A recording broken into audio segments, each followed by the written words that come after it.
welcome to another slow and soothing journey through time.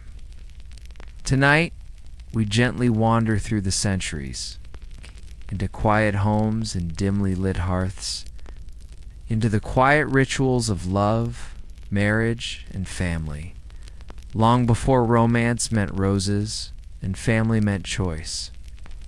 It was a time when love was whispered more in duty than in poetry, when the age of 12 wasn't childhood but the beginning of adulthood, when a girl could be a wife before she was a woman, and a mother before she stopped playing with dolls, if she ever had one at all. The rhythm of the past beats differently. Life moved to the pace of seasons, of planting and harvest, of births and burials. There were no apps, no personal freedom, no long adolescence, just obligation, lineage, land. But it wasn't all sorrow. Even in constraint there was tenderness. A shared meal, a baby's first step, a promise carved into wood. And there was love real, quiet love, though it might not look the way we know it today. So now, take a deep breath, let your muscles relax, let your thoughts drift softly, slowly back in time, and imagine yourself, not in a palace or battlefield, but in a small village, where your life is already planned, your name is barely yours, and yet, somehow, stories of love still bloom. Our journey begins with a day in the life. Imagine yourself, a young wife in a small medieval village. You are 14 years old and your husband is 30. This is not unusual. Your home is made of wattle and daub, patched with straw and clay. The walls breathe with the cold. Smoke escapes through a hole in the roof, and the scent of soot clings to your skin like your second shift. You wake before dawn not by an alarm, but by instinct. The baby is crying. Again, you press your hand to your chest and hope there's still milk. Your bones ache, not from age, but from sleeping on straw and carrying water. The fire has gone out. Again, so you rise, quietly, so as not to wake your husband's snoring bulk. You pull on your woolen dress, still smells faintly of cabbage and sweat and step into the frost. Your hands are red and raw by the time the fire catches. The wood is damp, but it will do. You crush dried herbs into the pots, something like pottage, with yesterday's turnip. You'll eat later. First the men, your husband stirs. He doesn't speak much. You hand him his bread and he leaves with a grunt. You're not sure where love fits into this arrangement, but he is not unkind. And that's something. The baby is awake. You rock her with one foot while kneading dough with your hands. Your son, age 3, is chasing a chicken again. You call to him gently. He ignores you. By midday, you've washed 2 shirts in icy water, scolded the boy for poking the hearth, and helped your sister-in-law deliver her 3rd child. You've seen more blood and pain than most physicians today. Marriage here isn't a celebration, it's a transaction. Your dowry was 2 goats in a pot. You've never read a poem, but you remember your mother's hands rough, capable and the way she smiled at your father when he limped home. That was love, you think. Later, when the chores pause, you sit outside and mend a hole in your husband's tunic. The air smells of damp wool and dung, but the sun is low and golden, and your baby sleeps soundly on your lap. For a moment, everything is still. You don't think in years, you think in seasons. And you pray not for wealth, but for rain, and that the baby survives the winter. You are 14. You have 2 children. If you live another 16 years, it will be considered a long life. But for now, the world is quiet. You rise. There is always more to do. The rhythm of your life continues without hurry, without rest. Let's travel softly now to the late 14th century, to the market town of King's Lynn in Norfolk, England. Imagine narrow, muddy streets, timbered homes leaning inward like conspirators, the distant clanging of a church bell echoing through the mist. Somewhere in this town walks a woman unremarkable at first glance, yet utterly extraordinary in the pages of history. Her name is Marjorie Kemp. She is not a queen. She is not a warrior. She is not a saint, at least not officially. But she is a wife, a mother, and eventually is the first known Englishwoman to write, or rather dictate, her autobiography. Let's begin with the basics. Marjorie was married at age 22, a man named John Kemp. Together, they would have 14 children. That number alone tells you much about the physical, emotional, and logistical toll of medieval marriage. Their marriage, like most, was not built on romantic ideals. It was a social expectation, a partnership, a means to stability and status. Marjorie struggled early on. Her first pregnancy led to what today might be diagnosed as postpartum psychosis. She describes terrifying visions, voices, darkness closing in. She believed she was damned. There was no treatment, no comfort, only prayer. But over time, her visions changed. Instead of horror, she began to experience overwhelming feelings of religious ecstasy. Believed she was visited by Jesus, that he spoke to her, guided her, loved her not as a husband might, but as something higher, something divine. Her life from that point forward was a strange balancing act between her earthly duties as wife and mother and her spiritual callings, which often pulled her far from home. She begged her husband for celibacy, even though they were still married. Imagine, if you can, that conversation. A woman expected to serve, to bear, to obeying her husband. She no longer wishes to share a bed for the sake of her soul. Astonishingly, John agreed. They made what Marjorie called a chaste marriage, long before the concept was understood in modern terms. She traveled, often alone, on foot, across England, to York, to Canterbury, and eventually as far as Jerusalem. Along the way, she was ridiculed, arrested, accused of heresy. Clerics and townspeople alike dismissed her as mad or worse, manipulative. But she kept going. Why? Because she said she was called. Marjorie's story is so unusual because it survives in her own voice or close to it. Unable to write, she dictated her experiences to a scribe. The result is the Book of Marjorie Kempe, sprawling, deeply personal, at times bewildering account of her life and visions. And in it, we see a woman constantly torn between duty and desire, between motherhood and mysticism, between public shame and private revelation. She is not always easy to admire. She weeps loudly in churches. She claims divine intimacy in ways that make even modern readers squirm. But she is unmistakably real, human, flawed, and perhaps most radically.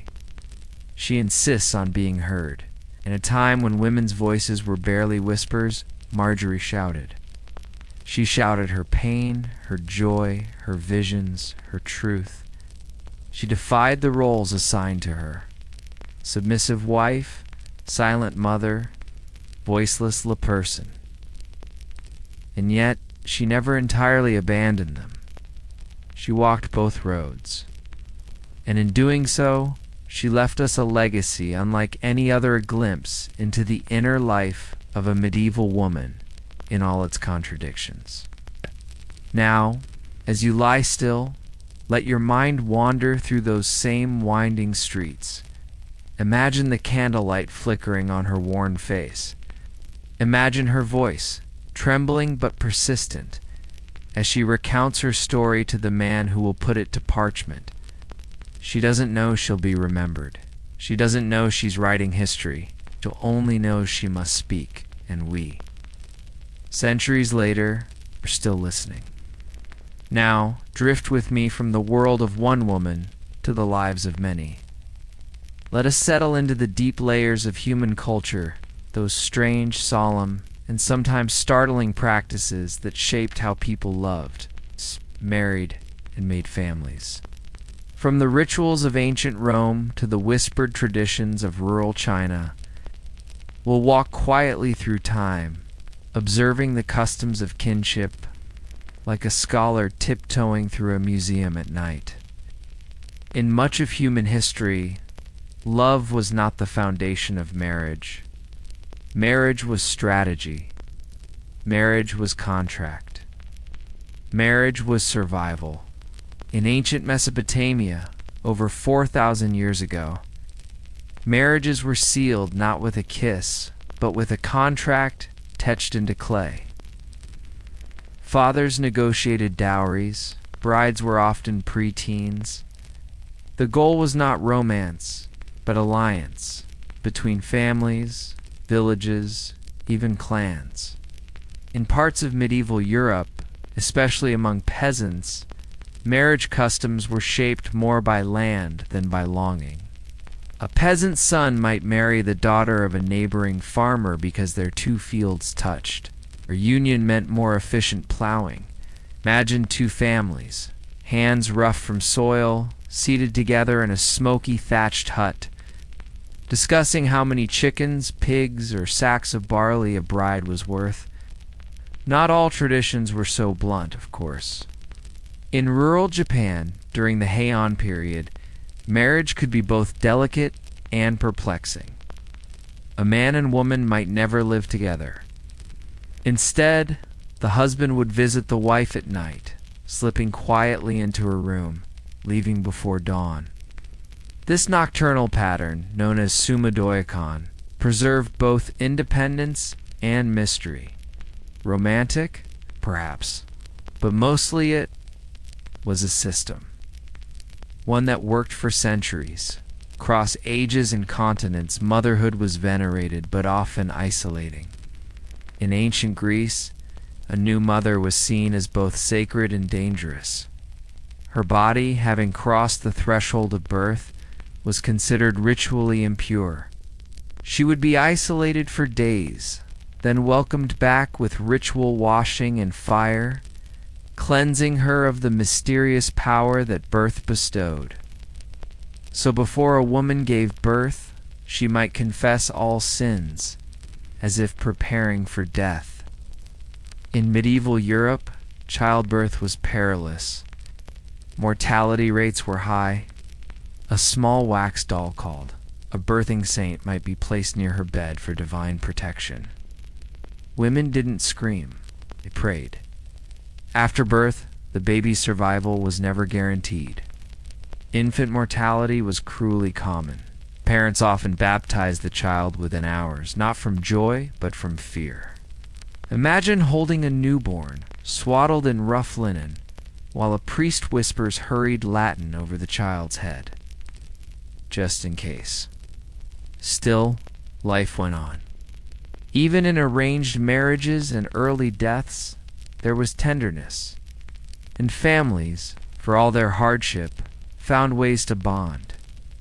Children worked alongside parents. Songs were sung in fields. Jokes were whispered by candlelight. Quiet affection. Silent care. A shared struggle. What counted as romance? Or hiding a sprig of rosemary in someone's bed linens? In the Middle Ages, it might be a knight gifting a ribbon from a lady's sleeve before battle. In Tudor England, it might be carving both your initials into a tree trunk. The more elaborate the carving, the more devoted the love. But in many places, love required ritual. In Iceland, young couples once courted by sleeping side by side clothed, with a wooden board between them. A literal courting bed, supervised trust. In 18th century Wales, men carved intricate wooden spoons, love spoons and presented them to their intended.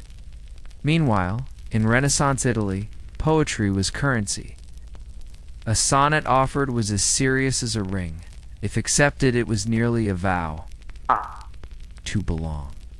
These rituals might seem quaint or bizarre to modern eyes, but beneath each was the same ache, the human need to be chosen. To be seen, let us pause here. No older than 14, she was adorned with intricate jewelry, including a headpiece of woven bronze and bone, and looked not at parchment, but at the earth. In 2010, archaeologists in South Siberia uncovered a burial mound over 2,000 years old. Within it, the skeleton of a young girl. Next to her lay the remains of an adult male, likely in his 20s. The evidence suggested she was a child bride buried beside her husband in death, as she had been joined to him in life. No names, no words. We do not knows in bronze. We do not know if she was happy. We do not know if she consented. But the ritual of her burial suggests she was honored, cherished even. It is one of many archaeological whispers that remind us how deeply rooted the idea of family is, and how differently it has been understood. Now breathe deeply. Let these customs settle into your thoughts like dust into parchment. The marriages of the past were not ours, but they were not without meaning. Love wore many masks. Family bent around culture. Devotion was expressed in rings, ribbons, and even silence. And still, across time, the rhythm remained. Two people, bound by something sometimes choice, sometimes duty, the lives that emerged from their union. Now that we have wandered among the common folk and whispered through the dusty customs of ancient unions, let us lift the veil on the lives of the elite. Nobles, kings, queens those whose unions shaped empires, whose children were born into legacy, not obscurity. Yet even amid silk and ceremony, their lives were no less bound by expectations, and perhaps even more suffocating. Let us now drift quietly through the corridors of castles and palaces, to the candlelit chambers where history's most privileged families live, damned loved in very public display. Imagine being born not into a family, but into a strategy. For most royal offspring throughout history, marriage had little to do with affection and everything to do with diplomacy. A daughter of France might be promised to a Spanish prince before she could speak. A duke's heir might be betrothed to the daughter of a rival house to end a feud sealed in blood. These were not love stories. They were treaties wrapped in lace. In Tudor England, Henry VIII married 6 times, but not merely from whim or passion. Each union was a political maneuver, a desperate grasp for legitimacy, or an attempt to secure a male heir. His daughters, Mary and Elizabeth, would grow into powerful monarchs themselves, but only Elizabeth, the Virgin Queen, refused to marry, understanding perhaps better than anyone that marriage meant surrendering autonomy. In Russia, the Romanovs arranged their marriages like chess moves each, carefully considered for alliances. In one letter, a young princess wrote to her sister just before her wedding, "I do not know if he is kind. I hope he does not smell too badly." She would marry him nonetheless. Duty was destiny. To be born into privilege did not guarantee warmth. Noble children were often handed off to wet nurses, then governesses, then tutors. Their parents? Frequently distant figures more invested in lineage than lullabies. In the Versailles of Louis XIV, royal children were paraded before courtiers like rare animals, taught early to bow, to curtsy, to speak in precise tones. Play was formal, Laughter was muted. Affection, if given, came with protocol. In China's imperial court, children of concubines might be raised in elaborate palaces, but grow up with little contact with their biological mothers. In Ottoman harems, children were surrounded by servants, eunuchs, and protocol. A sultan's child might not even know which of his father's many wives had borne him. And yet, even within these rigid frameworks, bonds formed. Letters exist centuries old, where royal siblings confide in one another. Mothers offer gentle advice, and fathers rarely share pride. Even the highest born longed for connection. Among the elite, the family was not only personal, it was political infrastructure. Heirs were not hoped for, they were demanded. In medieval Europe, the failure to produce a male heir could destroy a dynasty. Kings who sired only daughters lived in dread of instability. Marriages were annulled, queens were blamed, affairs were excused if they might result in a boy. Consider Queen Anne of Great Britain, who endured 17 pregnancies, only to see her children die in infancy, one after another. She grieved deeply. But her grief was also public, political, because without an heir, the crown teetered.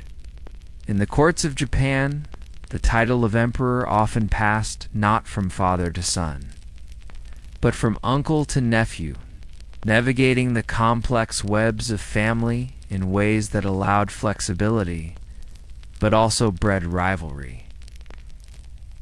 In Renaissance Italy, noble families like the Medici managed love, marriage, and inheritance like bankers managed ledgers. Marriage wasn't romance. It was a transactional legacy. Children were not just offspring, there were succession plans. And yet, there are traces, tiny ones, that remind us that within these expectations, there was room for emotion. A letter from Emperor Franz Joseph to his son, lost in war. A poem written by a Mughal prince for his first wife. A locket found in the ruins of a palace containing a curl of a baby's hair. Proof that even behind golden gates, the human heart stirred. Now, as we near the end of our journey, let us take a final, gentle comparison. The peasant girl, married at 12, kneeling in a field with a clay bowl in her lap. The princess, veiled in silk, walking down an aisle flanked by diplomats, both promised to men they did not choose. Both praised for their fertility. Both judged for their children. Only one had warm slippers. Only one had a nurse to cradle her child while she slept. And yet only one had freedom to laugh loudly, to speak without consequence, to touch her children with muddy hands. The commoner's life was full of hunger. The noble's life was full of eyes watching. In the end, love and family at every level were shaped by expectations, rituals, power, and necessity, but also, always, by longing. Close your eyes now if they're not already drifting shut. Let the candlelight of palaces and the hearths of cottages blur into one. All across history, all across the world, people have loved, they have married, they have made families, they have lost them, and still, they tried again. The rhythm of their lives echoes quietly in yours. And now we return to the quiet. The fields have emptied, the fires are low. The halls, the huts, the homes of our long-forgotten ancestors silent again. You've walked with them through a lifetime. From the timid beginnings of a 12-year-old bride to the hurried preparations of a mother, hands raw from washing. Through the heartbreak of loss, the ritual of union, the weight of expectation, in farmyards and throne rooms alike, you've seen that love, however shaped by its time, has always been complicated, always been tender, always been hoped for, whether whispered behind barn doors or declared in royal proclamations. Whether blossoming in quiet companionship or shadowed by obligation, love and family remained, central rhythm of the human story. Perhaps not always joyful, rarely simple, but unmistakably, deeply human. Close your eyes now and let the soft footsteps of history guide you to rest. Let the creak of a wooden cradle, the rustle of a silk veil, the gentle murmur of a lullaby sung long ago wrap around you like a blanket. You are not in a medieval village anymore, not in the Roman Forum, nor in a Mughal courtyard. You are safe. You are warm. And the only history that matters now is the one you carry inside you. Breathe in slow and deep. Let the past fade. You've walked enough for one night. Sleep well. May the stories of yesterday keep you company till morning.